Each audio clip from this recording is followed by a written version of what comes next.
ദാഹമൗത്തത് കൂട്ടിടും ഇബ്ലീസ് കൂസിനെ കാട്ടിടും നേരല്ലീനവനാട്ടുവാർ ബദിരീങ്ങളാൽ തുണ റബ്ബനാ.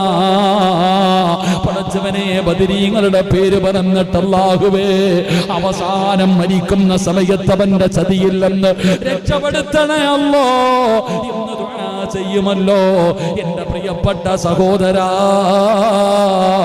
അല്ലാഹു നിനക്ക് തന്ന ജീവിതത്തിലെ ഒരു ദിവസത്തിലെ 24 മണിക്കൂറിൽ 1 മിനിറ്റ് നിനക്ക് മാറ്റിവെച്ച ഖുർആനിലെ ഈ ആയത്തും നോദാ, ഈ ഒരൊറ്റ ആയത്ത് പാരായണം ചെയ്യാൻ 1 നിമിഷം നിനക്ക് മാറ്റിവെക്കാൻ കഴിഞ്ഞ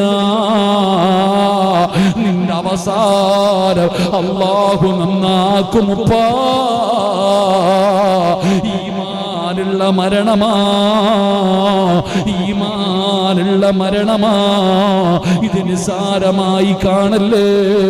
ഈ ഒരൊറ്റ ആയത്ത് പാരായണം ചെയ്യുന്നതിലൂടെ നിന്റെ മരണസമയത്ത് നിനക്ക് ശഹാദത്ത് കലിമ പറഞ്ഞു മരിക്കാൻ, കുഫറിൽ നിന്ന് രക്ഷപ്പെടാൻ, ആ ശപിക്കപ്പെട്ടവന്റെ ചതിയിൽ നിന്ന് രക്ഷപ്പെടാ അല്ലാഹു നിനക്ക് ഭാഗ്യം തരുമെന്ന് നബി മുഹമ്മദ് മുസ്തഫ